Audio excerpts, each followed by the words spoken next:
கர்த்தருடைய நாமம் மகிமைப்படட்டும். ஹாப்பி சாபத். மீண்டுமாக ஆண்டவர் இந்த வாரத்தை நமக்கு இந்த ஓய்வு நாளை தந்து நம்மை பாதுகாத்திருக்கிறார். ஓய்வு நாளின் மகத்துவத்தை காணக்கூடிய பாக்கியத்தை கொடுத்திருக்கிறார். அதற்காக நான் ஆண்டவருக்கு நன்றி செலுத்துகிறேன். கடந்த வாரத்துல நம்ம நல்ல ஒரு சத்தியத்தை கேட்டிருக்கிறோம். யாருக்காவது ஞாபகம் இருக்குங்களா? வெளிப்படுத்தின வெரி குட். யார் இளைஞர்க்க கூடும் என்று சொல்லி பாஸ்டர் பீட்டர் செல்வராஜ் அவர்கள் மூலமாக நல்ல ஒரு சத்தியத்தை நம்ம கேட்டிருக்கிறோம். ஆண்டவர் அந்த செய்தியை ஆசீர்வதித்தார். அநேகர் அதை பார்த்து கொண்டிருக்கிறார்கள், கேட்டுக் கொண்டிருக்கிறார்கள். அதற்காக ஆண்டவருக்கு நன்றி செலுத்துகிறேன். இன்னைக்கு நம்ம ஒரு முக்கியமான செய்தி, இன்னைக்கு ஃபுல்லாவே அன்பை பத்தி சொல்லப்படுகிற ஒரு நாள், அகாபே. இது எல்லாமே அழகா அவங்க ப்ரோக்ராம்ல அழகா நடத்தி கொடுத்திருக்கிறாங்க. நானும் நிறைய இந்த அன்பை பத்தி பேசலாம்னு பார்த்தா ஏகப்பட்ட விஷயங்கள் இருக்கிறது. முழு வேதாகமத்தை ஆராய்ந்து பார்க்கும்போது இந்த அன்புன்றது ரொம்ப முக்கியமானது அப்படிதான் இல்லையா?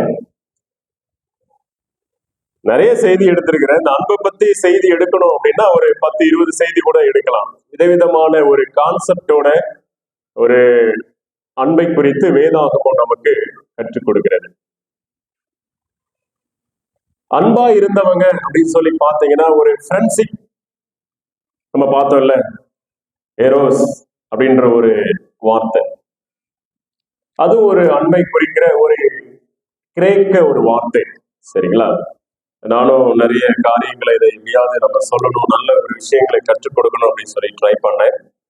அதுல ஒரு 4 விதமான அன்பு தான் மேஜர் ஒரு காரியங்களை எல்லா இடத்துலயும் சுட்டி காட்டுறாங்க. சரிங்களா? ஃபர்ஸ்ட் என்ன அப்படின்னா எரோஸ் அப்படின்ற ஒரு வார்த்தை. இதுக்கு என்ன அன்பு அப்படின்னு சொல்லி நீங்க பார்த்தீங்க அப்படின்னா ஒரு இன்ஃபாச்சுவேஷன், அது மட்டும் இல்ல, ஒரு இன்ஃபாச்சுவேஷன் வித் அனதர் பியூட்டி அப்படின்ற ஒரு வார்த்தையை பயன்படுத்தினாங்க. இதுக்கு சிம்பிளா சொல்ல போனா மேரிடல் லவ் அப்படின்னு சொல்லி போட்டிருந்தாங்க. இது ஒரு விதமான அன்பு. இது என்ன அப்படின்னு சொல்லணும் அப்படின்னு சொன்னா ஒரு ஈர்ப்பு என்று கூட சொல்லலாம். இப்படிப்பட்ட ஒரு அன்பு. சரிங்களா? அதுக்கடுத்து ஸ்டார்ச் அப்படின்ற ஒரு கிரேக்க வார்த்தைக்கு ஃபேமிலி லவ், இந்த ஃபேமிலியை சார்ந்ததான ஒரு அன்பு என்று சொல்லலாம். மூன்றாவது பிலியோ அப்படின்னு, ஏன்னா பிலடெல்பியா சபையை குறித்து நம்ம படிக்கும் போது சகோதரத்துவம் என்பதுதான் நம்ம படிப்போம். அதோடைய அர்த்தம் அதுதான். இதுல பாத்தீங்கன்னா பிலியோ அப்படின்ற ஒரு வார்த்தை பயன்படுது. இந்த கிரீக் வார்த்தையெல்லாம் நம்ம ஞாபகம் வச்சுக்கணும்னு அவசியம் கிடையாது. ஒரு 4 விதமான அன்பை குறித்து சொல்லப்படுகிறது. அதே தான் அந்த கிரேக்க மதத்துல இருக்கிற ஒரு வார்த்தை தான் ரொம்ப முக்கியமான ஒரு வார்த்தையாக இன்னைக்கு நம்ம படிச்சுட்டு இருக்கோம். அது என்னது? அகாபே. இந்த அன்புக்கு முன்னாடி வேற எந்த அன்பும் நிரந்தரமானது அப்படின்னு சொல்லி நம்ம சொல்லுவதற்கு ஒண்ணுமே கிடையாது. அகாபேக்கு முன்னாடி இந்த அன்பை பத்தி நம்ம படிக்கிறோம் அப்படின்னு சொன்னா ரொம்ப கவனத்தோடு பயபக்தியோட பரிசுத்த ஆவியானுடைய ஒத்தாசையோட நம்ம படிக்க போகிறோம். அதற்கு முன்பாக தலை தாழ்த்தி நாம் தெரிவிப்போம்.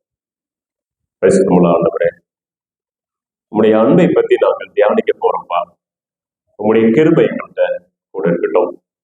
இதன் மூலமாக உங்களை போல ஒரு அன்பு செலுத்துகிற பிள்ளைகளாக நாங்கள் மாறணும்னு சொல்லி நாங்கள் விரும்புகிறோம். எங்களோடு கூட இருங்க ஆண்டவரே, எங்களை பயன்படுத்துங்கப்பா. உங்களுடைய அன்பை பிரதிபலிக்க உதவி செய்யுங்க. இயேசுவின் நாமத்தினாலே ஜெபிக்கிற நல்ல பிதாவே, ஆமென். இந்த அன்பை பத்தி படிக்கிறதுக்கு முன்னாடி எனக்குள்ள ஒண்ணு மனசுல தோணுச்சு. என்ன அப்படின்னா, ஏன் நம்ம 1 கொரிந்தியர் புஸ்தகத்தை எல்லாரும் எழுந்து நின்று படிக்க கூடாது அப்படின்னு சொல்லி ஒரு யோசனை நான் செய்தி ப்ரிப்பேர் பண்ணும் போதே வந்துச்சு. யாவரும் எழுந்து நின்று எபிரேயர் புஸ்தகம் 13ஆம் அதிகாரத்தை நாம படிக்கலாம். யாரும் எழுந்து நிற்கலாமா? தேவனுடைய வசனத்தை எழுந்து நின்றுதான் நிறைய பேர் முன்னாடி வாசித்தாங்க. இப்ப நம்ம கொஞ்சம் 2024 இருக்கிறதுனால எல்லாருக்கும் கால் வலி, கை வலி, ஸோ நிறைய இடத்துல உட்காந்துக்கிட்டே இருக்கிறோம். ஸோ இந்த 1 கொரிந்தியர் எபிரேயமா உட்காந்துருக்கமா, நீங்க எந்திரிக்க முடியும், நான் முடிச்சிருவேன். 1 கொரிந்தியர் 13ஆம் அதிகாரம் வாசிக்கலாமா? நான் எல்லாரும் சேர்ந்து வாசிப்போம் ஒரே டவுன்ல. நான் ஸ்டார்ட் பண்ணும்போது ஸ்டார்ட் பண்ணுங்க. 1 2 3 ஸ்டார்ட். நான் மனுஷன் பாஷைகளையும் தூதர் பாஷைகளையும் பேசினாலும் அன்பு எனக்கிராவிட்டால் சத்தமிடுகிற வெண்கலம் போலவும் ஓசையிடுகிற கைத்தாளம் போலவும் இருப்பேன். நான் தீர்க்க தரிசன வரத்தை உடையவனாய் இருந்து சகல ரகசியங்களையும் சகல அறிவையும் அறிந்தாலும் மலைகளை பேர்க்கத்தக்கதாக சகல விசுவாசம் உள்ளவனாய் இருந்தாலும் அன்பு எனக்கிராவிட்டால் நான் ஒன்றுமில்லை. எனக்கு உண்டான யாவற்றையும் நான் அன்னதானம் பண்ணினாலும் என் சரீரத்தை சுட்டரிக்கப்படுவதற்கு கொடுத்தாலும் அன்பு எனக்கிராவிட்டால் எனக்கு பிரயோஜனம் ஒன்றுமில்லை. அன்பு நீடிய சாந்தமும் தயவும் உள்ளது. அன்புக்கு பொறாமை இல்லை. அன்பு தன்னை புகழாது, இருமாப்பாய் இராது, அயோக்கியமானதை செய்யாது, தற்பொழிவை நாடாது, சினம் அடையாது, தீங்கு நினையாது, அநியாயத்தில் சந்தோஷப்படாமல் சத்தியத்தில் சந்தோஷப்படும், சகலத்தையும் தாங்கும், சகலத்தையும் விசுவாசிக்கும், சகலத்தையும் நம்பும், சகலத்தையும் சகிக்கும். அன்பு ஒரு காலம் ஒழியாது. தீர்க்க தரிசனங்கள் ஆனாலும் ஒளிந்து போம், ஓய்ந்து போம். அறிவானாலும் ஒளிந்து போம். நம்முடைய அறிவு குறைவுள்ளது. நாம் தீர்க்க தரிசனம் சொல்லுதலும் குறைவுள்ளது. நிறைவானது வரும்போது குறைவானது ஒளிந்து போம். நான் குழந்தையா இருந்தபோது குழந்தையைப் போல பேசினேன், குழந்தையைப் போல சிந்தித்தேன், குழந்தையைப் போல யோசித்தேன். நான் புருஷனான போதோ குழந்தைக்கேற்றவைகளை ஒழித்து விட்டேன். இப்பொழுது கண்ணாடியிலே நிழலாட்டமாய் பார்க்கிறோம், அப்பொழுது முகமுகமாய் பார்ப்போம். இப்பொழுது நான் குறைந்த அறிவுள்ளவன், அப்பொழுது நான் அறியப்பட்டிருக்கிறபடியே அறிந்து கொள்வேன். இப்பொழுது விசுவாசம், நம்பிக்கை, அன்பு இம்மூன்றும் நிலைத்திருக்கிறது. இவைகளில் அன்பே பெரியது. ஆண்டவர் இந்த வேத வாக்கியங்களை ஆசீர்வதிப்பாராக. உட்காரலாம். அன்பான தேவனுடைய பிள்ளைகளே, இதுக்கு மேல ஒரு செய்தியே கிடையாது. பொதுவாகவே அன்பை பத்தி பேசனா 13ஆம் அதிகாரத்துக்கு வந்துட்டாலே வேலை முடிஞ்சிச்சு. அதுக்கடுத்து எக்ஸ்பிளைன் பண்ணவே முடியாது. நானும் நிறைய செய்திகளை இந்த 1 கொரிந்தியர் 13ஆம் அதிகாரத்துல நான் பேசியிருக்கிறேன், நானும் கேட்டிருக்கிறேன். நான் 2வது வருஷம் கல்லூரிக்கு போகும்போது நாங்க ஆக்டிவிட்டிஸ் எல்லாம் பண்ணுவோம் நிறைய. எங்க ஸ்டூடெண்ட்டுக்குள்ள குரூப்பா நாங்க இருக்கிறோம். ஒரு 5-6 குரூப் பிரிச்சு விட்டுருக்காங்க, 7 group. I think first group performance பண்ணணும், ஆக்டிவிட்டிஸ் பண்ணணும், இதை பத்தி நீங்க பண்ணணும் அப்படின்னு சொல்லிட்டு இருக்கும்போது ஒரு குரூப் பண்ணாங்க, அன்பை பத்தி பண்ணாங்க. டக்குன்னு என்ன பண்ணாங்கன்னா ஜெராக்ஸ் எடுத்து பிரிண்ட் எடுத்து கையில கொடுத்துருந்தாங்க. அப்பதான் இந்த ஒரு வார்த்தை சொல்லப்பட்டிருந்தது. இது எல்லாத்தையும் போட்டுட்டு சைட்ல ஒரு காலம் போட்டிருந்தாங்க, ஒரு கோடு மாதிரி போட்டிருந்தாங்க, ஃபில் பண்ணுங்க அப்படின்னு சொல்லிட்டு. ஃபர்ஸ்ட் ஏசுன்னு போடும்போது எல்லாமே ஃபிட் ஆச்சு கரெக்டா. ஏசுன்ற பேருக்கு எல்லாமே பொருந்துச்சு. நீங்க படிச்சு பாத்தீங்கன்னா தெரியும். அன்பு நீடிய சாந்தமும், அன்புன்ற இடத்துல ஏசுன்னு போட்டு பாருங்க, என்ன வரும்? இயேசு நீடிய சாந்தமும் தயவும் உள்ளவர். இயேசுவுக்கு என்ன இல்ல? பொறாமை இல்ல. இயேசுவானவர் தன்னை புகழல. சரிங்களா? இயேசுவானவருக்கு இருமாப்பு இல்லை. அவருக்கு அயோக்கியமானதை செய்யல. அவர் தற்பொழிவை நாடல. என்னை யாராவது புகழணும் அப்படின்னு சொல்லி அவர் நினைக்கவே இல்லை. சினம் அடையல, கோவப்படல, தீங்கு அவர் நினைக்கல. அவருக்கு எல்லாமே கரெக்டா இருக்கு. இப்ப அந்த இடத்துல நம்ம பேரை போட்டு பாருங்க, எத்தனை விஷயத்துல நீங்க பாஸ் ஆவீங்க அப்படின்னு ஒரு கேள்வி எங்களுக்கு கொடுத்திருந்தாங்க. நான் என்ன பண்ணிட்டேன்னா, சரி நம்ம நிறைய இதுல கொஞ்சம் ஃபிட்டான மாதிரி இருக்குன்னு ட்ரை பண்ணலான்னு பார்த்தேன். அதுக்கடுத்து ரொம்ப டீப்பா யோசித்து பார்த்தா அதுல கிடையாது. உடனே நான் டெலீட் பண்ணிட்டேன். கொஞ்சம் 2-3 பாயிண்ட் ஃபிட் ஆகிற மாதிரி இருந்துச்சு. அப்புறம் யோசித்து பார்க்கும்போது அதுவும் சரியா இல்லையே அப்படின்னு நான் டெலீட் பண்ணிட்டேன். இன்னைக்கு ஓப்பனா சொல்றது என்னன்னா, நம்ம என்னைக்கு நம்ம பேரை போடும்போது இந்த இடத்துல நீங்க ஃபிட் ஆகுறீங்களோ அப்பதான் நம்ம என்ன செஞ்சிட்டோம், தேவனுடைய ராஜ்யத்துக்கு நம்ம தகுதியானவர்கள். நம்ம பேரை போட்டு பாருங்க. இப்ப பாருங்களேன், அன்பு முத்துக்குமார் அப்படின்னு என் பேருக்கு போட்டுக்கிறேன். ஏன்னா என் நிலையில போட்டுட்டா எனக்கு பிரச்சனை இல்லை. சரியா? உங்களை சொன்னா உங்களுக்கு கோவம் வரும், பாவம். இந்த வாரம் ஃபுல்லாவே நீங்க ஃபீல் ஆயிடுவீங்க. அதனால முத்துக்குமாருக்கு முத்துக்குமார் நீடிய சாந்தமும் தயமும் உள்ளவர். ஏதாவது பொருந்துதா? கண்டிப்பா பொருந்தாது. முத்துக்குமாருக்கு பொறாமை இல்லை, கண்டிப்பா பொருந்தாது. ஏதாவது ஒரு விஷயத்துல பொறாமப்பட வேண்டியது இருக்கு, அப்படித்தானே? கண்டிப்பா பொருந்தல. அன்பு தன்னை புகழாது, கண்டிப்பா இது எனக்கு சுத்தமா பொருந்தாது. சில நேரங்கள்ல இந்த காலேஜை பத்தி பேசிவிட்டானா எதையாவது உன்னை பத்தி பேசியவன் புகழ்ந்து பேசுற மாதிரியே ஆயிரும். லாஸ்ட்ல எல்லாமே போச்சு. வாயை விட்டு சும்மா இருந்தாலும் நான் எனக்கு ஏதாவது ஒரு கிரெடிட் கிடைக்கும், நான் எதையாவது ஒன்று சொல்லிடுவேன். அதனால இதுக்கு ஃபிட் கிடையாது. அப்ப என்ன பாஸ், உங்களுக்கே ஃபிட் இல்லை, நாங்கெல்லாம் எங்க போய் போக போறோம் அப்படின்னு நீங்க ஒரு முடிவுக்கு வந்துடக்கூடாது. நம்ம யாருமே ஃபிட் இல்லை, அதுக்கு தகுதியானவங்க இல்லை, ஆனா தகுதி ஆகணும்னு ஆண்டவர் விரும்புறாரு. புரியுதா உங்களுக்கு? பாஸ்டே அப்படி ஒண்ணு இல்லை, என்னை நீங்க பார்க்க கூடாது. என்ன நீங்க பார்த்தீங்கன்னா பரவாயில்ல வருவீங்களா? நாங்க ஜஸ்ட் என்ன, நாங்க ஒரு ஊழியக்காரங்க, நாங்களும் ஆண்டவரை சார்ந்துதான் இருக்கிறோம். நாங்க அவரை சார்ந்துதான் இருக்கிறேன், நீங்களும் ஆண்டவரை சார்ந்துதான் இருக்கிறீங்க. நான் உங்களுக்கு ஒரு சிறிய ஒரு படி வேதத்தை கற்றுக் கொடுப்பதிலையும் ஆண்டவர்கிட்ட உங்களை வழிநடத்துறதையும் நாங்க ஒரு கருவி, அவ்வளவுதான். மனுஷனை பார்க்க கூடாது. மனுஷன் உங்களுக்கு ரோல் மாடல் கிடையாது, இயேசு கிறிஸ்து மட்டும்தான் உங்களுக்கு ரோல் மாடல். அதனாலதான் இயேசுவுக்கு எல்லாமே பொருந்தது, மனுஷனுக்கு ஒண்ணுமே பொருந்தாது. ஆனா பொருந்துற அளவுக்கு நம்முடைய வாழ்க்கை ஜீவியம் பூரண சற்குணராய் மாற வேண்டும் என்று ஆண்டவர் விரும்புகிறார். இந்த இந்த விஷயத்தை வச்சு நம்ம ஒரு சில காரியங்களை கற்றுக்கொள்ள போகிறோம். உண்மையிலே நீங்க உங்க கணவன்கிட்ட அன்பா இருக்கீங்களா? பெண்கள், திருமணமானவங்களுக்கு கேட்கிற ஒரு கேள்வி, உண்மையிலேயே நீங்க அன்புள்ளவங்களா? இந்த 1 கொரிந்தியர் 13 அதிகாரம் எந்த லவ் தெரியுமா? 4 பார்த்தோம்ல, ஏரோஸ், அதுக்கடுத்து என்னது, ஸ்டார், பிலியோ. இந்த இது பொருந்துதா அல்லது லாஸ்ட் ஒண்ணு அகாப்பே பொருந்துதா? இந்த 1 கொரிந்தியர் ஃபுல்லாவே அகாப்பே. இந்த அகாப்பேக்கு நிறைய டெஃபினிஷன் இருக்கு. அது என்ன அப்படின்னா செல்ஃப் சாக்ரிஃபைஸ் அப்படின்னு போட்டிருந்தாங்க.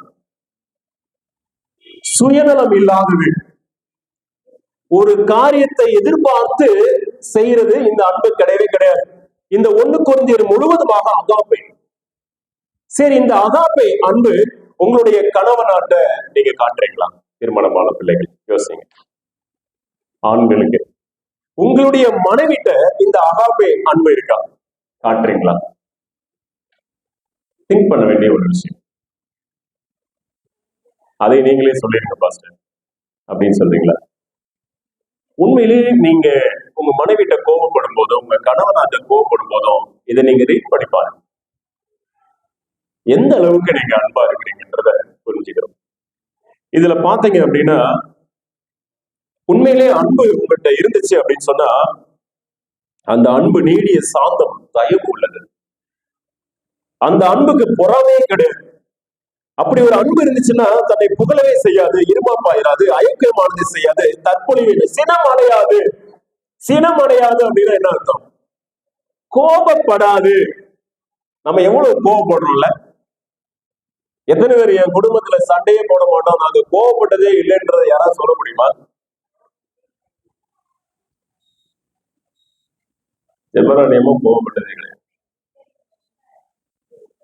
நீங்க தான் கோபப்படுறீங்களா? ஓகே ஓகே, வெரி குட், பரவாயில்ல. ஒரு விட்னஸ் வருது, ஆனா பார்க்கலாம். சரியா? இந்த மாதிரி நிறைய குடும்பம் அப்படின்னு சொன்னா நிறைய மேடு பள்ளங்கள் இருக்கத்தான் செய்யும். அதை நம்ம முன்னோர்கள் நமக்கு சொல்லி கொடுத்தாங்க. கல்யாணம் அப்படின்னு சொன்னாலே மேடு பள்ளம். திருமணத்துக்கு முன்னாடியே சர்டிபிகேட்டை கொடுத்துடுறாங்க நமக்கு, ஏன்னா அதுக்கடுத்து நீங்க வாங்க முடியாது. எல்லாரும் படிச்சு நல்ல குடும்ப வாழ்க்கை நல்லா இருந்தவங்களுக்கு மட்டும் தான் சர்டிபிகேட் தான் எவனாவது வாங்க முடியுமா? யாருக்காவது கிடைச்சிருக்குமா? நமக்கு கிடைச்சிருக்காது. அதனால முன்னாடியே கொடுத்தாங்க. நம்ம நல்ல ஒரு சூட்கேஸ்ல வச்சுட்டோம், மேரேஜ் சர்டிபிகேட் அப்படின்னு சொல்லிட்டோம். ஓகே, இதுல பாத்தீங்க அப்படின்னா இந்த கேள்விக்கு நீங்களே யோசிச்சு பாருங்க. உங்க குடும்பத்துல அன்பு, அகாபே என்கிற அன்பு இருக்கிறதா? செல்ஃப் சாக்ரிஃபைஸ், அந்த அன்பு நம்முடைய குடும்பத்துல இருக்கான்னு பாருங்களேன். அப்படி இல்லை அப்படின்னு சொன்னா அது ஒரு சாதாரண அன்பு தான் நீங்க செலுத்துறீங்க அப்படின்றதுதான் அர்த்தம்.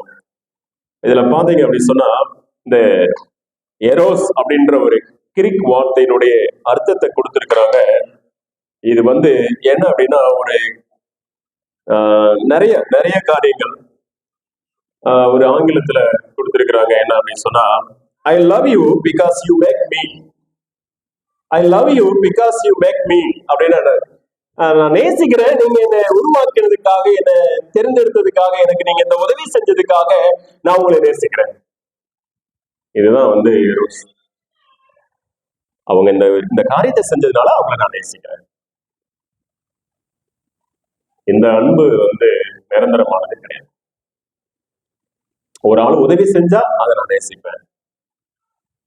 எந்த எதிர்பார்ப்பும் இல்லாதபடிக்கு நம்ம அன்பு செலுத்த வேண்டும். அன்கண்டிஷனல், அதான் அகாபே, அன்கண்டிஷனல் லவ்.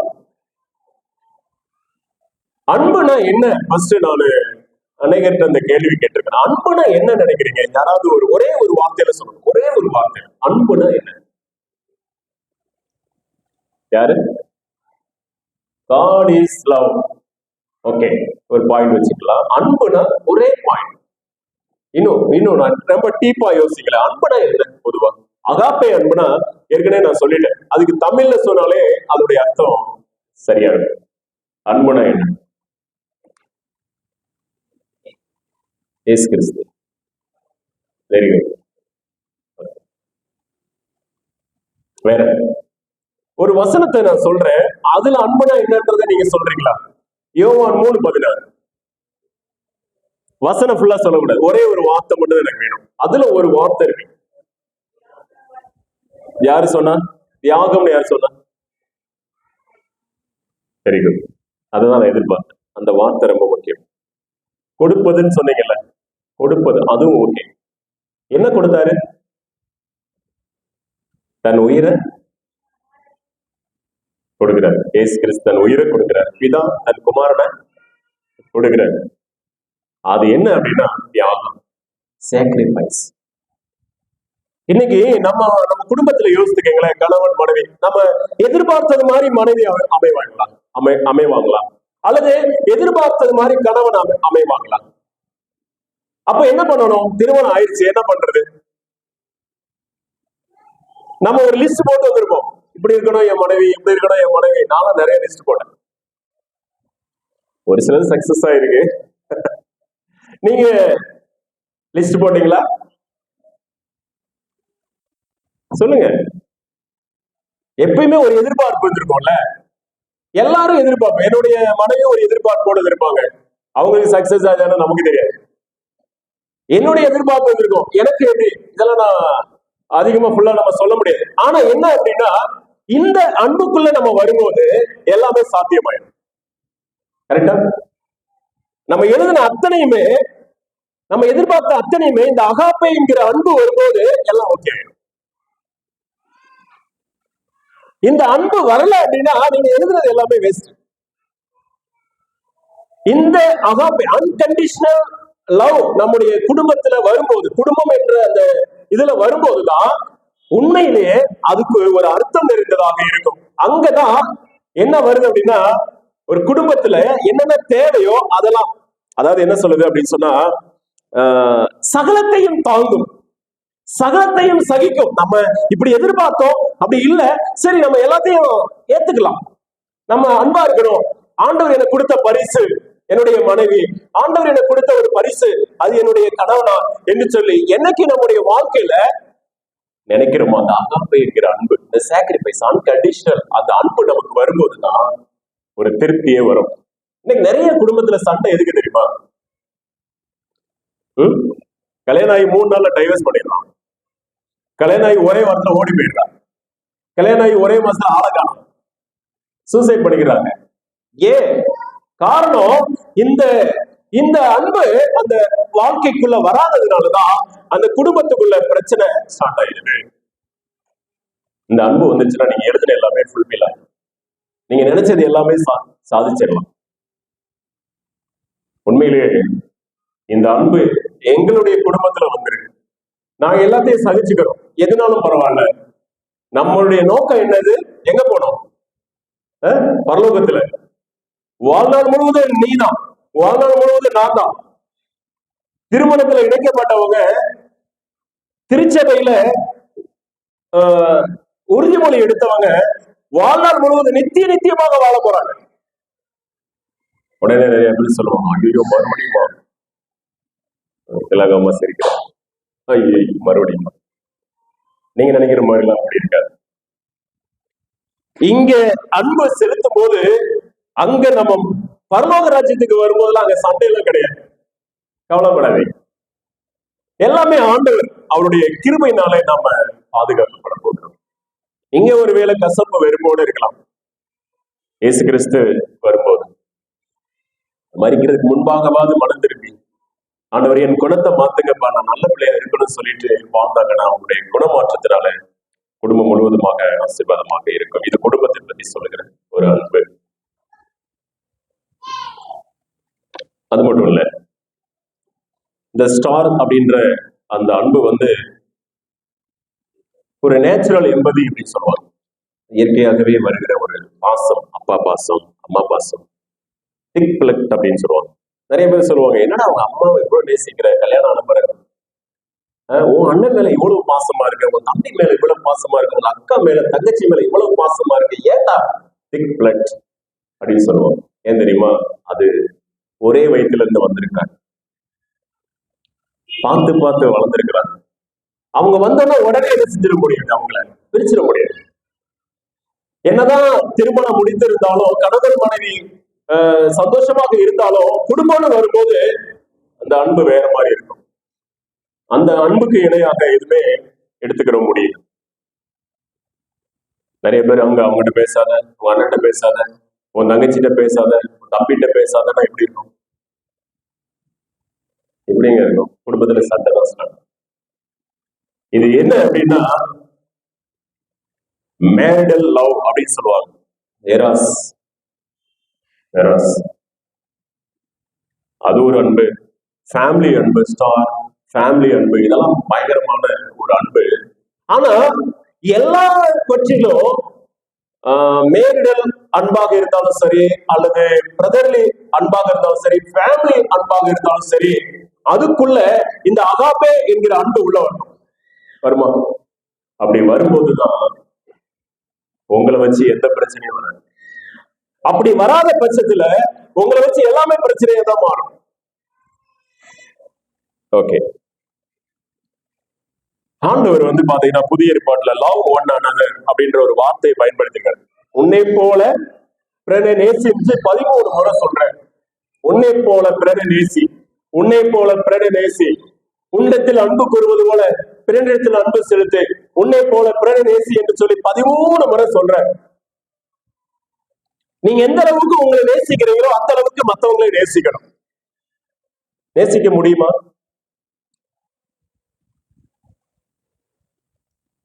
யோசிப்பாங்க. இந்த வாலிப வயசுல வருகிற அந்த அன்பு எதை சுட்டி காட்டுது அப்படின்னு சொல்லி பார்க்கும்போது இந்த எராஸ் அப்படின்ற வார்த்தைக்குள்ள வருது. இச்சை, இன்ஃபாக்சுவேஷன் அப்படி சொல்றாங்கல்ல, இதெல்லாம் ஒரு குறிப்பிட்ட நாள்கள் தான். இது எதை நோக்கி போகுது அப்படின்னு சொன்னா, ஒரு மேரேஜ், நான் கல்யாணம் முடிக்கணும், அவங்கள நான் பார்க்கணும், அவங்களோடு வாழணும், இதெல்லாம் அந்த கேட்டகரியில வரும். இது எல்லாமே மனதளவில 3 விதங்கள்ல சொல்றாங்க. நம்ம சொல்லுவோம்ல, ஆவி, ஆத்மா, சரீரம் அப்படின்னு சொல்லி சொல்லுவோம்ல, அந்த ரேஞ்சில தான் இந்த 3 அன்புகள் அப்படியே வந்துட்டே இருக்குமா. ஆனாலும் எல்லாவற்றுக்கும் ஒரே ஒரு விஷயம் என்ன அப்படின்னா, அகாபே அன்பு நம்முடைய வாழ்க்கைக்குள்ள வரணும். யோவான் 21:15-17 வரைக்கும் பாத்தீங்க அப்படின்னு சொன்னா, பேதுருட்ட ஆண்டவர் கேட்பாரு, என்னிடத்தில் அன்பா இருக்கிறார். இந்த அன்பா இருக்கிறார் என்ற வார்த்தை கிரீக் வேதத்துல நம்ம போய் பார்த்தோம் அப்படின்னு சொன்னா அகாபே அப்படின்னோம். ஆனா அவர் சொல்லுவாரு பிலியோ அப்படின்ற வார்த்தையை பயன்படுத்துவார். ஆமாண்டவரை உங்களை நேசிக்கிறேன். ஆண்டவர் கேட்கிற 3 கேள்வியுமே அகாபே. உண்மையாகவே நீ என்ன நேசிக்கிறாய்? அன்கண்டிஷனல் லவ் இருக்கா? தியாக மனப்பான்மை உன்னிடத்தில் இருக்கா? அப்படின்னா 3 கேள்வி கேட்டாரு.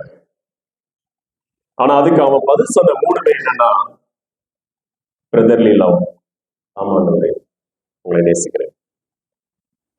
அன்பான தேவனுடைய பிள்ளைகளே, இன்னைக்கு நம்முடைய நேசம் நம்முடைய குடும்பத்துல எப்படி? ஒருவேளை திருமணமானா உங்களுடைய வாழ்க்கையில அன்பு எப்படி இருக்கும்?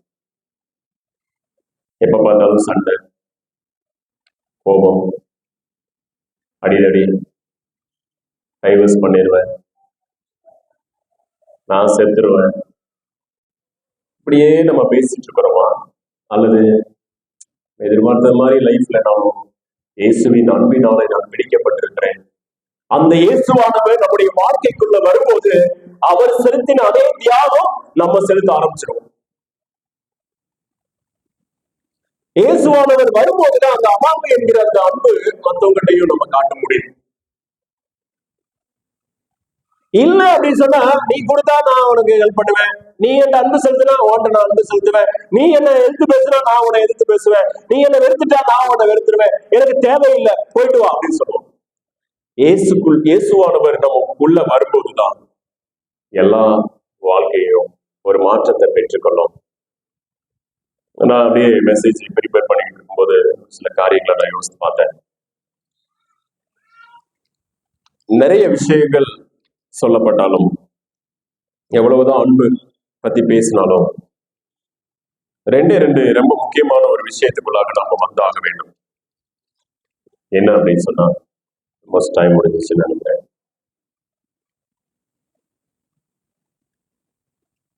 பல்லவத்துக்கு போகும்போது இந்த கிளாக் இருக்காதுன்னு நினைக்கிறேன். கரெக்ட் தானே? அதுக்காக ஜெபம் பண்ணிட்டு சரி, ரெண்டு விஷயத்த நம்ம 10 பிரமாணத்தை கை கொள்ளுகிற நம்ம ரெண்டு விஷயம் ரொம்ப முக்கியமானது. ஆண்டவர் நம்ம இடத்துல கேட்கிறாரு. யாத்திராவும் 26 இருந்தாலும் சரி, உபாகமம் 6:5 இருந்தாலும் சரி, உபாகமம் 30:16 இருந்தாலும் சரி, உபாகமம் 10:12 இருந்தாலும் சரி, ஆண்டவர் கேட்கிற ஒரு விஷயம், முழு இருதயத்தோடும், முழு ஆத்மாவோடும், முழு மனதோடும் என்னிடத்தில் அன்பு கூறுவாயாக. கடைசியா நான் முடிக்க போற ஒரு விஷயம் என்ன அப்படின்னா, நம்ம ஆண்டவரிடத்தில் அன்பு செலுத்த வேண்டும். இயேசுவானவர் அகாபே அன்பினாலே நம்மை எடுத்திருக்கிறார். சிலுவைக்கு போய் அவருடைய சொந்த ரத்தத்தினாலே நம்ம விலை கொடுத்து வாங்கி இருக்கிறார். ஒரு உதாரணத்துக்கு நான் கேள்விப்பட்டிருக்கிறேன். உங்க பிள்ளைகளை நீங்க நேசிக்கிறீங்களா? நேசிக்கிறீங்களா? ஓகே. உங்க பிள்ளைக்கு ஒரு பிரச்சனை, உங்க ரத்தத்தெல்லாம் கேட்கிறாங்க. உங்க ரத்தத்தை எல்லாத்தையும் கொடுத்தா உங்க பிள்ளைய காப்பாற்ற முடியும், ஆனா நீங்க உயிரோடு இருப்பீங்களான்னு எனக்கு தெரியாது அப்படின்னு சொல்றாங்க. நீங்க ரத்தம் கொடுப்பீங்களா? உங்க பிள்ளைக்காக ஃபுல்லா ரத்தத்தை கொடுத்துருவீங்களா? யோசிப்பாரு. அதைத்தான் ஏசப்பா செஞ்சாங்க. ஏசுவானவர் இன்னும் ஒரு 100 வருஷம் இருந்திருந்தாருன்னா எவ்வளவு ஊழியம் செஞ்சிருப்பாருன்னு நினைக்கிறீங்க? எல்லாம் கேட்கிறீங்களா? இயேசுவானவர் 33 வருஷம் வாழாம இன்னும் ஒரு 100 வருஷம் வாழ்ந்து 100 வயசு வரைக்கும் வாழ்ந்திருந்தாலும் எவ்வளவு ஊழியம் செஞ்சிருப்பாரு? எத்தனை பேரை மனமாற்றத்துக்குள்ள கொண்டு வந்திருப்பாரு? யோசிச்சு பாத்தீங்களா? ஆனா ஏன் 33 வயசுல மரணத்தை ஏற்றுக்கொண்டார் தெரியுமா? ஏன் சொல்லுங்க? ஒரு பக்கம் தீர்க்க தரிசனம், இன்னொரு பக்கம் நம்மள நம்பின, நான் மறிச்சாலும் என் பிள்ளைகள் இருக்கிறாங்க, நான் செய்ய வேண்டிய வேலையை என் பிள்ளைங்க செய்வாங்க, என்னை விட அதிகமா செய்வாங்க. செஞ்சாங்களா? இயேசுவானவர் உயிரோடு எழுப்பினாரு. சீஷர்களை உயிரோடு எழுப்பினாங்களா? ஆமா. ஐதீகு என்கிறவன் செத்து போயிட்டான், பவுல் உயிரோடு எழுப்புறாரு. தொற்கால் இறந்து போயிட்டான், உயிரோடு எழுப்புறாரு. பேதுரு எழுப்புறாரு. எத்தனை மாற்றங்கள்!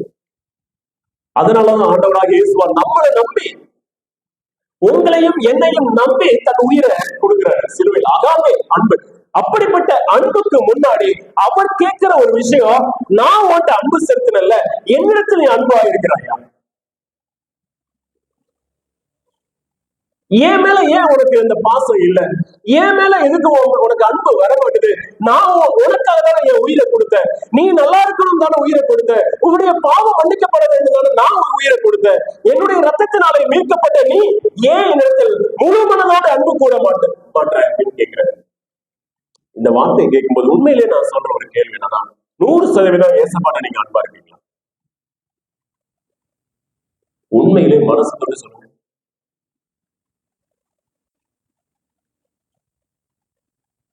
ஆனா இயேசுவானவர் 100% அதான் போயிருக்கிற அன்பினால நம்ம அணைத்துக் கொண்டோம். 100% தன் உயிரை கொடுத்துட்டார் நமக்காக. ஆனா அவருக்காக முழு மனதோடு நீங்க ஆராதிக்கணும், முழு மனதோடு இடத்தில் அன்பு கூறுங்கன்னு சொன்ன நிறைய பேர் அறமனதோடு சர்ச்சுக்கு ஏண்டா போறோம், இது வேற ஒரு சர்ச்சு, அறகுறை அளவோடு நீங்க அன்பு செலுத்தும் போது ஆண்டவர் எவ்வளவு வேதனைப்படுவார் என்பதை யோசித்து பாருங்களேன். நான் அந்த முழு இருதயத்தோட முழு மனதோடு இந்த முழு முழு முழுன்ற வார்த்தையை கேட்கும் போதெல்லாம் மனசெல்லாம் உடையுதுங்க. எப்ராஹிமை பார்த்து ஆண்டவர் சொல்வார், திருப்பி போடாத அப்பம், திருப்பி போடாத, பாதிதான் இருக்கிறான், அவனை போக விடுப்பா, போட்டு அவனை போக விடுங்க, போட்டவன் அவன் நம்மளோட இருக்க மாட்டான்னு நினைக்கிற, போக சொல்லுங்க, போட்டவன் வேண்டாம் போட்டோம் அப்படின்ற. நம்மளை பார்த்து முத்துக்குமார் அவனை போக விடு, அவன்லாம் என்னத்த அப்படின்னு சொல்லிட்டாருன்னா என்ன ஆகும்? நான் இவ்வளவு நாள் ஆண்டவருக்காக வாழ்ந்த வாழ்க்கை வீணாக போய்விடும் அல்லவா? 100% நீங்கள் ஆண்டவரத்துல அன்பு கூறுகிறீர்களா? யோசிப்பாரு. முழு இருதயத்தோடும் அறகுறை இருதயம், முழு மனசு, முழுமையான ஒரு மனசோட காணிக்க செலுத்துவதும், முழுமையான மனசோடு ஆலயத்துக்குள் வருவதும், முழுமையான மனசோடு வேதத்தை தியானிப்பதும், முழுமையான மனசோடு 4 பேருக்கு நன்மை செய்வதும் ஆண்டவர் எதிர்பார்த்துக் கொண்டிருக்கிறார். நிறைய நேரத்துல அறகுறையா நம்ம வாழ்ந்துட்டு இருக்கும் போது அந்த அகாப்பை என்கிற அன்புக்கு முன்னாடி நம்ம ஒண்ணுமே கிடையாது. ஏசப்பா கேட்கிறாங்க, நீ உயிரை கொடுக்க போறியா, உன் பிள்ளையை காப்பாற்ற போறியா? நீ உயிரை கொடுத்தா உன் பிள்ளையை காப்பாற்றலாம். சாத்தான் என்ன சொல்றான் தெரியுமா? உன்னுடைய ரத்தம் முழுவதுமாக நீ கொடுத்தா உன் பிள்ளையை காப்பாற்றலாம், நான் அப்பதான் தருவேன். ஏசப்பா தன் முழு ரத்தத்தையும் கொடுக்கிறார். விலை கொடுத்து வாங்கியிருக்கிறார், கிரயத்துக்கு வாங்கியிருக்கிறார் என்று வேதம் சொல்கிறது. அன்பான தேவனுடைய பிள்ளைகளை, முழு இருதயத்தோடும் முழு மனதோடும் முழு ஆத்மாவோடும் என்னிடத்தில் அன்பு கூறுவாயாக என்று சொன்னார். இதை நிறைய மக்கள் என்ன பண்றாங்க, 10 கற்பனை ஒளிஞ்சு போச்சு, அன்பு கூறுவாய்ன்னு சொல்லிட்டாரு. முதலாவது கற்பனை என்னவென்றால், முழு இருதயத்தோடு முழு மனதோடு என்னிடத்தில் அன்பு கூறுவாயாக என்று ஆண்டவர் சொன்னார். அடுத்த ஒரு கட்டளை என்ன தெரியுமா? உன்னிடத்தில் அன்பு கூறுவது போல என்ன செய், இரண்டிடத்திலும் அன்பு கூறுவாயாக அப்படின்னு சொன்னார். இது 2வது. இவை அனைத்தும் நியாயப்பிரமாணம் முழுவதும் அதில் தீர்க்க தரிசனங்களும் அடங்கி இருக்கிறது. 2 கற்பனையில சொல்றார். என்னிடத்தில் அன்பு கூறுவாயாக என்று 4 கற்பனை வச்சு சொல்றாரு. மீதி உள்ள 6 கற்பனை வச்சு மக்களிடத்திலும் மனிதனிடத்திலும் அன்பு கூறுவாயாக என்று சொல்கிறார். உபாகமம் 7:8 யாராவது வாசிங்க, நான் முடிச்சிடறேன். உபாகமம் 7:8.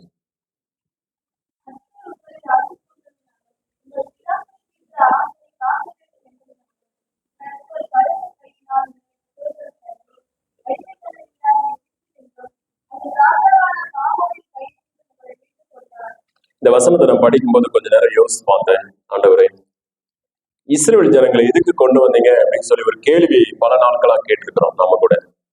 ஆண்டவர் சொல்றாரு, உங்களில் அன்பு கூர்ந்ததினாலும் உங்கள் பிதாக்களுக்கு இட்ட ஆணைக்கு காக்க வேண்டும் என்பதனாலும் உன்னை நான் எகிப்திலிருந்து கொண்டு வந்தேன் என்று சொல்கிறேன்.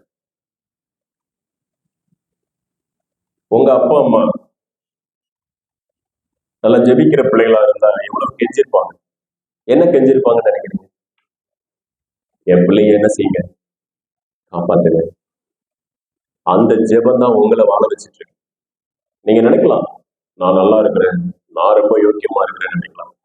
யாரோ ஜெபம், உங்களுடைய முற்பிதாக்களின் ஜெபம், உங்களுடைய அப்பா அம்மாவுடைய ஜெபம், யாராவது ஒருவர் உங்களுக்காக ஜெபித்திருப்பார். உடனே ஆண்டவர் சொல்லியிருப்பார், உனக்காக உங்களுடைய சந்ததியை நான் ஆசீர்வதிக்கிறேன் என்று ஆண்டவர் சொன்னபடினாலே நீங்களும் நானும் நல்லா இருக்கணும். போதாந்து சொல்றேன், என் பிள்ளைகள் இருக்கிறாங்க, நான் நல்லா இருப்பாங்கன்னு எனக்கு தெரியும். ஏன்னா எனக்கு ஆண்டவர் வாக்கு கொடுத்துருக்கிறேன். என்ஜாய் பண்ணுவாங்க என் பிள்ளைங்க. அவங்க உண்மையா இருந்தாங்கன்னா அவங்க பிள்ளைங்க நல்லா இருப்பாங்க, இல்லைன்னா அவங்க பிள்ளைங்க நல்லா இருக்க முடியாது. பெற்றோர்கள் நீங்க உண்மை உத்தமா இருந்தா உங்க பிள்ளை நல்லா இருக்கும், கண்டிப்பா நல்லா இருக்கும். அதை மட்டும் செஞ்சிருங்க எப்படியாவது. ஏன்னா ஆண்டவர் நீதிமொழிகள்ல சொல்றாரு, நீ கர்த்தருக்கு பயந்து நடந்தால் உன் பிள்ளைகளுக்கு அடைக்கலம் கிடைக்கும், மரண கண்ணிகளுக்கு தப்பலாம் என்று சொல்லி நீதிமொழிகள் புஸ்தகத்துல நம்ம படிக்க முடியும். அன்பான தேவனுடைய பிள்ளைகளை, ஆண்டவரிடத்தில் அன்பு செலுத்துகிற பிள்ளைகள் கண்டிப்பாக மனுஷனிடத்திலும் அன்பு செலுத்துவார்கள். ஒரு சேடான ஒரு துக்கமான ஒரு வசனம் இதை நான் படித்துக் கொண்டிருக்கும் போது யோவான் 5:42, யோவான் 5:42 வாசிங்க.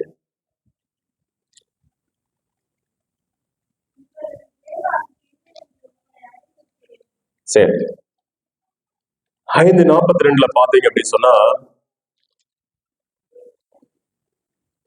உங்களில் தேவ அன்பு இல்லை என்று உங்களை அறிந்திருக்கிறேன்.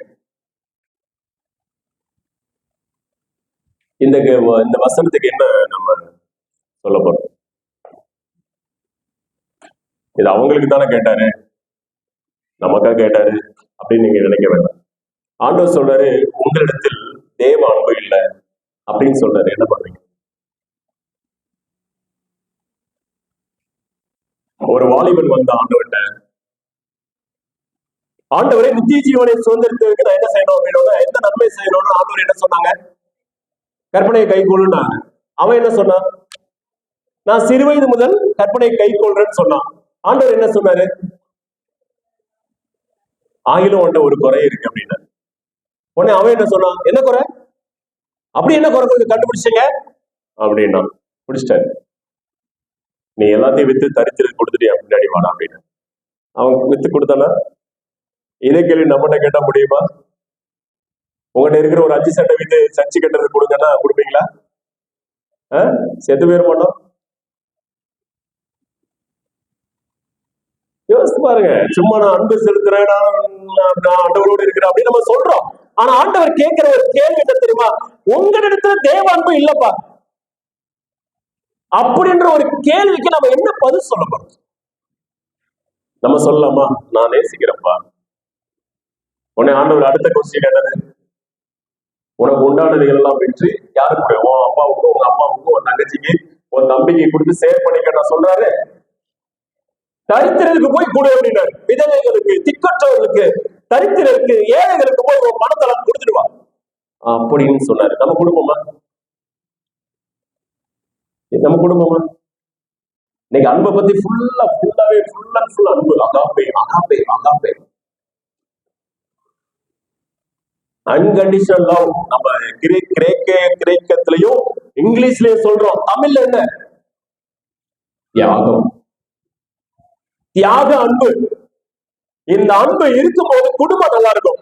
இந்த அன்பு இருக்கும்போது குடும்பத்துல பிரச்சனை வராது. இந்த அன்பு இருக்கும்போது சபையில பிரச்சனை வராது. இந்த அன்பு இருக்கும்போது நம்முடைய வாழ்க்கை சிறப்பா இருக்கும். நீங்க வேலை பார்க்கிற இடத்துலயும் பிரச்சனை, ஏன்னா எந்த எதிர்பார்ப்பும் இல்லாத அன்பு. ஏன்னா நான் இவ்வளவு செஞ்சிருக்கேன், நீ செய்யலையா அப்படின்லாம் கேட்க மாட்டோம். செஞ்ச என்ன செய்யலாட்டியா, நான் ஆண்டவருக்காக செஞ்சேன், அவ்வளவுதான். நான் ஒரு பள்ளிக்கூடம் கேட்டோம், 1.5 கோடி மேபி. எல்லாமே கஷ்டமான சூழ்நிலை தான். வெள்ளிக்கிழமை ஆனா சம்பளம் போடணும், ஏன்னா சனிக்கிழமை லீவு. நான் வேலை பார்த்த அந்த பள்ளிக்கூடத்தில் நான் கட்டுமானம் பண்ணும்போது சனிக்கிழமை நான் ஊருக்கு போட்டு செங்கலை கூட நான் எடுக்க விடல, தொடவே விட மாட்டேன். கரெக்டா 6 மணிக்கு சம்பளம் கொடுக்கணும். என்னுடைய ஃப்ரெண்ட்ஸ் கிட்ட கேட்கும் போது, ஐயோ மாஸ்டர் எப்படியாவது அக்சஸ் பண்ணிருங்க மாஸ்டர் இந்த வாரம் அப்படின்னு. உடனே எனக்கு தெரிஞ்ச நண்பர்கிட்ட போவேன். அது நிறைய பெரிய பெரிய கடைக்காரங்களாம் இருந்தாங்க. சார் எனக்கு ஒரு 2 lakhs வேணும், வித்தின் 2 weeks கொடுத்துறேன் அப்படின்னு சொன்னா உடனே எடுத்து கொடுப்போம். சம்பளம் போடணும். நான் ஊத்துமலை போயிருந்தேன், போன வாரம் முந்தின வாரம் போயிருந்தேன். எல்லாத்தையும் போய் பார்த்துட்டு வந்தேன். அவங்கள பார்க்கும்போது எனக்கு சந்தோஷம். ஒரு அம்மாவும் தாலியை செயின் எடுத்து கொடுத்தாரு. பாஸ்டர் நீங்க சம்பளம் போட்டுட்டு வாங்க, அதுக்கடுத்து பேசிக்கலாம் அப்படின்னு. அன்பு. அதனால இன்னைக்கு உணர்றேன். எல்லாம் பள்ளிக்கூடம்லாம் கட்டி முடிச்சு ஓபன் பண்றோம். 88 பிள்ளைகள் இருக்கிறாங்க உள்ள, எல்லாம் போயிட்டு இருக்கு. என்னுடைய ஒய்ஃப் அங்க டீச்சரா ஒர்க் பண்றாங்க, எல்லாம் நடந்துட்டு இருக்கு. அதுல அதுல நிர்வாகம் பண்ண வந்த ஒரு மனுஷன் என்ன ஒரு கேள்வி கேட்டார். ஆண்டவருக்காக தானே செஞ்சீங்க? ஏன்னா ஊரு ஃபுல்லா என் பேர் ஆயிடுச்சு, பாஸ்டர் ஸ்கூலு பாஸ்டர் ஸ்கூலு அப்படின்னு சொல்லிட்டு. நீங்க ஊத்துமலை போனீங்கன்னா சொல்லுவாங்க, பாஸ்டர் ஸ்கூல் எங்க இருக்குன்னா அங்க சொல்லுவாங்க. சரிங்களா? ஆண்டவருக்காக தானே செஞ்சேன். நான் சொன்னேன், ஃபுல் அண்ட் ஃபுல் எங்க இயேசுப்பாவுக்கு தான் நான் செஞ்சேன். எனக்கு சுயமே கிடையாது, இது ஆண்டோடைய சொத்து, ஆண்டோடைய வேலை நான் செஞ்சிருக்கிறேன் அப்படின்னு சொல்லி சொன்னேன். ஆண்டவர் எனக்கு பரிசு கொடுத்தார், பெரிய பரிசு.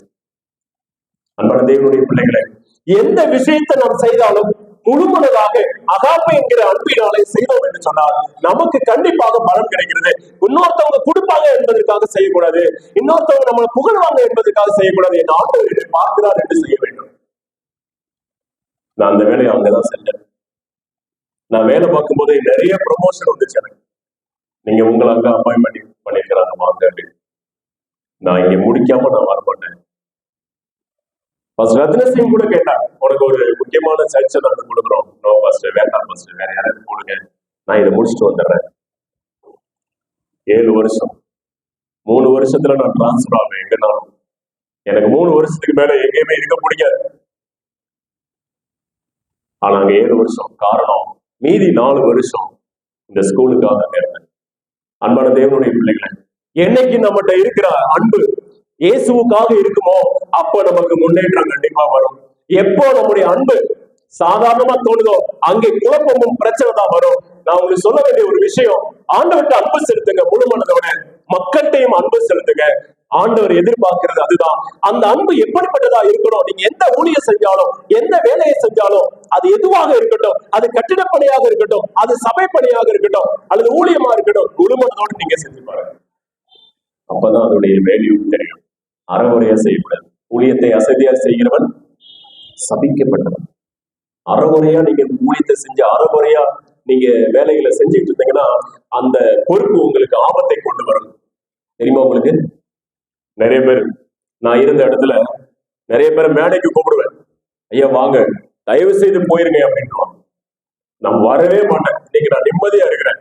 எதையாவது கூட்டு போவீங்க, நான் எதையாவது உளறிடுவேன், அந்த வாரக்குள்ள எனக்கு மண்டையை உடைச்சிட்டு இருக்கணும், வேண்டவே வேண்டாம் அப்படின்வாங்க. சின்ன சின்ன காரியத்துல சரியா இருந்தாலும் என் ஆண்டவர் எனக்கு ஏதாவது பண்ணிட்டாங்க, நான் என்ன பண்ண முடியும்னு சொல்லிட்டு பயம். இன்னைக்கு உங்களுக்கு கொடுக்கப்பட்ட பொறுப்புல அசதியா இருக்கிறீங்களா? யோசிச்சு பாருங்க. நிறைய பொறுப்பு வாங்கியிருக்கீங்க நீங்க போன வருஷம்.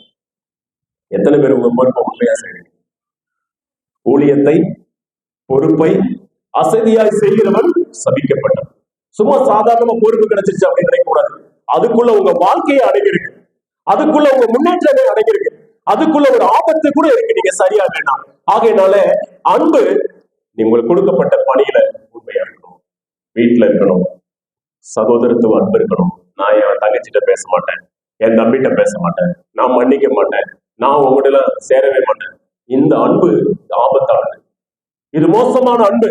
நம்ம நேசிக்கிற அன்பு, இயேசுவை நாம ரிஃப்ளெக்ட் பண்ணணும், இயேசுவை நாம பிரதிபலிக்கணும். அதுதான் அகாப்பே. அந்த அன்புக்கு உண்மையா இருக்கும். அவர் நம்மை வழிநடத்துவார், அவர் நம்மை ஆசீர்வதிப்பார். யோவான் 21 கேட்கப்பட்ட கேள்வி ஆண்டவர் மறுபடியும் நம்மகிட்ட கேட்கிறாரு, நீ என்னிடத்தில் அன்பா இருக்கிறார்.